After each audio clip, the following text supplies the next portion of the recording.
అందరికీ నమస్కారం. ఇవాళ మనతో ప్రముఖ ఆధ్యాత్మికవేత్త, famous astrologer doctor Mullapudi Satyanarayana Murthy గారు మనతో ఉన్నారు. వారితో మాట్లాడదాం. గురుగారు నమస్కారం. గురుగారు, సెప్టెంబర్ నెలలో మీనరాశి వారికి ఎలాంటి ఫలితాలు ఉండబోతున్నాయి కాస్త వివరించండి. ఈ మీనరాశి 2024 సంవత్సరంలో అద్భుతంగా ఉందని మనం చెప్పుకోవచ్చు. దీనికి పూర్వభద్ర 4వ పాదం వాళ్ళు, ఉత్తరభద్ర 1, 2, 3, 4 పాదాలు, రేవతి 1, 2, 3, 4 పాదాలు వాళ్ళంతా కూడా ఈ రాశిలో పడడం జరుగుతుంది. ఈ రాశి వారికి మరి జన్మంలో మనకి రాహు ఉన్నాడు, 12ంట శుక్రుడు, శని వక్రించి ఉన్నాడు. అలాగే గురుడు మరి మే 1 నుంచి కూడా 2024 సంవత్సరం నుంచి కూడా మీకు వృషభ రాశిలో ఉండడం జరుగుతుంది. అలాగే ఈ యొక్క కేతువు మనకి ఎక్కడున్నాడండి? ఈ కేతువు అని అంటే మరి చక్కగా కన్యా రాశిలో ఉన్నాడు.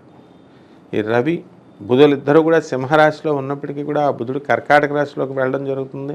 ఈ యొక్క శుక్రుడు మనకి కన్యా, తర్వాత ఈ యొక్క తులాలో సంచారము, రవి వచ్చేసరికి సింహ కన్యా రాశుల్లో సంచారం జరుగుతుంది. మరి ఈ యొక్క రవి బుధ శుక్రులు దీనివల్ల ఏమవుతుందంటే మొదట 15 రోజుల వరకు కూడా బలవంతులు అవడం కాబట్టి మృష్టాన్న భోజనము, ఆచార వ్యవహారాల్లో మంచి శ్రద్ధ ఇవన్నీ కూడా లభిస్తాయి. మీకు ప్రాధాన్యత ఇస్తారు. బంధుమిత్ర జనంతో మీరంతా కూడా తిరుగుతారు, హ్యాపీగా మంచి డబ్బును సంపాదిస్తారు, సమయానికి చేతికి ధనం లభిస్తుంది, చిన్న తరహా ఉపాధి అవకాశాలు అనేటటువంటివి మీకు కలుగుతాయి. మరి అలాగే మరి ఈ యొక్క శుక్రుని యొక్క మార్పు తర్వాత స్వశక్తికి మీరు ప్రాధాన్యత ఇచ్చుకొని వ్యవహరించుకోవాలా. ఊహించినటువంటి ప్రయాణాలు ఇవన్నీ కూడా మీకు తగులుతాయి, చేయాల్సినటువంటి అవసరం ఏర్పడుతుంది మీకు. అలాగే నెలలో మీరు తీసుకున్నటువంటి నిర్ణయాలు ఏవైతే ఉన్నాయో మీ భవిష్యత్తు మీద గణనీయమైనటువంటి మార్పులు ఇవ్వడానికి మీకు అవకాశాలు ఉంటాయి. కాబట్టి జాగ్రత్తగా ప్రతిదీ కూడా ఆలోచించుకుంటూ ఏం చేయాలనేటటువంటిది మీరు ప్లాన్ చేసుకోవాలా. అలాగే మీరు అప్రమత్తంగా ఉండాలా. అనేకమైనటువంటి మార్పులకి మీరు స్వాగతిస్తూ రెడీగా ఉండాలా. అలాగే ఆర్థికంగా ఈ నెల చాలా ఒడిదుడుకులు అనేటటువంటివి ఉంటాయి. వ్యాపారంలో లాభాలు వస్తాయి, కానీ ఖర్చులు కూడా చాలా అధికంగా మీకు పెరుగుతాయి. డబ్బు విషయంలో మీకు చాలా జాగ్రత్త ఉండాలా. పొదుపు చేయడం చాలా మంచిదన్నమాట. అలాగే అనవసరమైనటువంటి ఖర్చులు తగ్గించుకోండి. తర్వాత పెట్టుబడులు అన్నీ కూడా జాగ్రత్తగా మీరు చేసుకోవాలా. మీరు ఆర్థికంగా ఆ నిర్ణయాలు తీసుకునే ముందు చాలా జాగ్రత్తగా మీరు ఆలోచించుకోవాలి. కాబట్టి ఎందులో పెట్టుబడులు పెట్టాలా, నిపుణుల యొక్క సలహాని మీరంతా కూడా తీసుకోవడం చాలా మంచిది. అనవసరమైనటువంటి విషయాలకు చాలా దూరంగా ఉండాలా మీరు. అలాగే ఎవరినైనా సరే అనుమానించేటటువంటి ధోరణి ఈ యొక్క రాహు వల్ల మీకు బాగా పెరిగిపోతుంది ఈ నెలలో. ఇది వ్యక్తిగతమైనటువంటి సంబంధాలని మీకు దెబ్బతీయడానికి అవకాశం ఉంటుందన్నమాట. అలాగే సరైనటువంటి నిర్ణయాలను మీరు తీసుకోకపోవడం వల్ల చాలా కష్టమవుతుంది మీకు. అలాగే మాట జారిపోకుండా మీరు జాగ్రత్తలు తీసుకోవాలా. ఇచ్చినటువంటి మాట మీరు నిలబెట్టుకోవాలి అనేటటువంటి కోణంలో మీరు ముందుకు వెళ్ళాలి. అలాగే అవసరమైనటువంటి వివాదాలకి మీరు వెళ్ళండి, కానీ అనవసరమైనటువంటి గొడవలకి మీరు వెళ్ళొద్దు అసలు. అలాగే ఉద్యోగస్తులకి ఈ నెల చాలా స్థిరత్వాన్ని మీకు ఇస్తుంది. ముఖ్యంగా సహోద్యోగుల నుంచి మీకు మంచి సపోర్టు, మద్దతు అనేటటువంటివి మీకు రావడం జరుగుతాయి. అలాగే మీరు కొత్త ప్రాజెక్ట్స్ టేకప్ చేస్తారు. కొత్త ప్రాజెక్ట్స్ అన్నీ కూడా మీరు పూర్తి చేయడానికి సహకారం, కొత్త బాధ్యతలు మీరు తీసుకుని దాన్ని ముందంజలోకి తీసుకువెళ్ళడం అనేటటువంటిది మీరు చేస్తారు.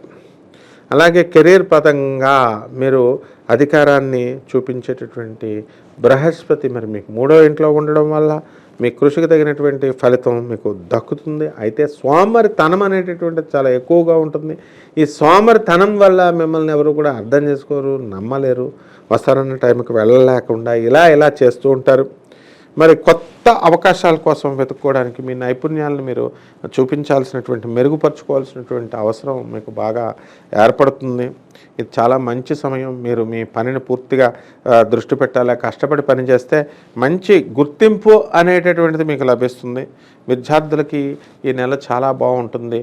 మరి ఈ యొక్క నెల ప్రారంభంలో బుధుడు మీకు ఎక్కడున్నాడండి అంటే 5వ ఇంటిలో మీకు ఉండడం వల్ల మీకు ఏమవుతుంది, తెలివితేటలు బాగా పెరుగుతాయి. జ్ఞాపక శక్తి, జ్ఞానశక్తి ఇవన్నీ కూడా బాగా పెరిగిపోతాయి. గణితం, గణాంకాలు, ఆర్థిక శాస్త్రం అంటే సబ్జెక్టులలో మీరు బ్రహ్మాండంగా రాణిస్తారు మీరు. అలాగే మీరు చదువుపై మీద పూర్తి దృష్టి పెట్టాలి, ఏకాగ్రత పెట్టాలి. ఏకాగ్రతతో కనుక మీరు చదివినట్లయితే మంచి ఫలితాలు మీకు రావడానికి అవకాశాలు అనేటటువంటివి పూర్తిగా కనబడుతున్నాయి. అలాగే మీ సృజనాత్మకతను పెంపొందించుకునేటువంటి కార్యక్రమాలు మీరు చేసుకోవాలి, అవకాశాలు మీరే సృష్టించుకోవాలి. అలాగే కుటుంబంలో ఈ నెలలో మిశ్రమ ఫలితాలు అనేటటువంటివి ఉంటాయి. ఆస్తి వివాదము ఇలాంటివన్నీ కూడా కుటుంబ సభ్యులు దృష్టి ఉంటుంది కాబట్టి మీరు ఆస్తి వివాదాలు ఇవన్నీ కూడా జాగ్రత్తగా చూసుకుంటూ ముందుకు వెళ్ళాలి. అలాగే తీర్థయాత్రలు బాగా చేస్తారు. మరి ఫ్రెండ్స్ స్నేహితులు ఇళ్ళకు కూడా మీరు వెళ్ళడం అనేటటువంటిది జరుగుతుంది. అలాగే కుటుంబ సభ్యులతో మీరు సామరస్యంగా మీరు ముందుకు వెళ్ళాల్సినటువంటి అవసరం ఉంది, ప్రయత్నించాలి. మరి ఈ విధంగా ఆరోగ్యపరంగా కూడా ఈ నెల మనకి అంతగా బాగుండకపోవచ్చు. ఈ రాశి వారికి మీకు ఏమవుతుందంటే పెద్దగా మార్పులు ఉండవు. మరి రాహు అనేటటువంటి వాడు మీకు ఆరోగ్యం పట్ల అజాగ్రత్తను నేర్పిస్తాడు. వెనీరల్ డిసీజెస్ రావడానికి అవకాశాలు ఉంటాయి, మెంటల్ టెన్షన్స్ రావడానికి అవకాశాలు ఉంటాయి. ఇంట్లో ప్రశాంతమైనటువంటి వాతావరణం అనేటటువంటిది మీకు ఉండనివ్వడు అనమాట. అలాగే పరిష్కారం ఏం చేయాలో, మంచి ఆరోగ్యానికి మనిషికి ప్రశాంతతకి మీరంతా కూడా విష్ణు సహస్రనామాన్ని జపించాలా. అలాగే ఇది మీకు మానసిక బలాన్ని ఇస్తుంది. అలాగే ఈ యొక్క రాశి వారికి, మేన రాశి వారికి శని జపం చేయండి, శని స్తోత్రాలు చదవండి, శనికి కిలోంపావు నల్ల నువ్వుల్ని, నల్లని వస్త్రాన్ని ఇచ్చి పేద బ్రాహ్మణులకి శనివారం నాడు ఉదయం 8 గంటలకి దానం చేయండి. అలాగే నవగ్రహాల్లో ప్రతి చోట మనకు ఆలయంలో, ఏ శివాలయంలో అయినా ఎక్కడైనా సరే నవగ్రహ ఆలయం ఉంటుంది. ఆ నవగ్రహ ఆలయానికి వెళ్ళి ప్రదక్షిణలు మీరు చక్కగా చేసుకోండి. ఈ విధంగా మీరు కనుక ప్రదక్షిణలు చేసుకుంటూ ఉన్నట్లయితే చక్కగా మీకు కలిసి వస్తుంది. అలాగే చక్కగా రావి చెట్టు, ఈ యొక్క అశ్వత్థ వృక్షం అని అంటాం. మరి ఈ యొక్క రావి చెట్టుకు చుట్టూ నీళ్లు పోస్తూ ఉండాలా.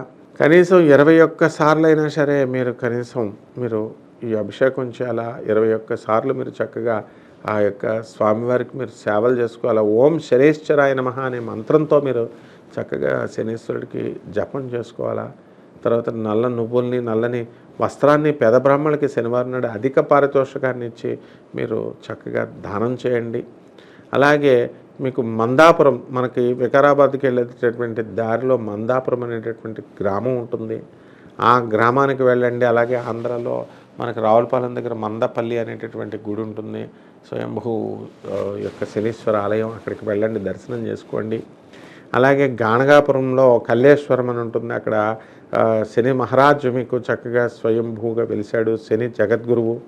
శనిని ఏదో మనం భయపెట్టేటటువంటి దేవుడిగా కాదు, మీకు చక్కటి విజ్ఞానాన్ని ఆ శనీశ్వరుడు మీకు అందిస్తాడు. మీరు ఒకసారి ఆయన్ని ప్రార్థించిన తర్వాత దానివల్ల ఆ జ్ఞానంతో మీరు అనేకమైనటువంటి సమస్యలను మీరు పరిష్కారం చేసుకోవచ్చు. అలాగే కార్యసాధన కోసం ఓర్పు చాలా అవసరం. మీకు ఈ నెలంతా కూడా ఓర్పుల్ని మీకు ఇస్తుంది. అలాగే ఎవరి సహాయం కూడా మీరు ఆశించకుండా మీ యొక్క సొంత కృషితో మీరు చక్కగా స్వయం కృషిలో చిరంజీవిలాగా మీ పనులు మీరు పూర్తి చేసుకోవడం అనేటటువంటిది మీరు పూర్తి చేస్తారు. భార్యాభర్తల మధ్య గొడవలు జరుగుతున్నాయి ఈ యొక్క మీనరాశి వాళ్ళకి. మరి భార్య యొక్క ఆరోగ్య సమస్య మీద మీరు ఎక్కువ దృష్టి పెడతారు. మీరు ఆ ఆరోగ్య సమస్యలు ఏమన్నా పరిష్కారం అవుతాయేమో అని మీరు చూసుకుంటూ ఉంటారు. హాస్పిటల్లో ఖర్చు పెట్టేటటువంటి అవసరం ఉంటుంది. అలా కనుక లేకపోతే చక్కగా మీరు మీ భార్యలు వేరే వాళ్ళకు మీరు పంపించడం అనేటటువంటిది జరుగుతుంది. ఏదైతేనేమి ఈ యొక్క రెమెడీస్, నేను చెప్పిన రెమెడీస్ని జాగ్రత్తగా చేసుకోవడం ద్వారా మీకు ఈ యొక్క నెల అంతా కూడా చాలా బ్రహ్మాండంగా ఉంటుంది. శుభమస్తు. సెప్టెంబర్ నెలలో మీనరాశి వారికి ఎలాంటి ఫలితాలు ఉండబోతున్నాయి, అలాగే వారు చేసుకోవాల్సిన పరిహారాలు తెలియజేసినందుకు ధన్యవాదాలు గురుగారు.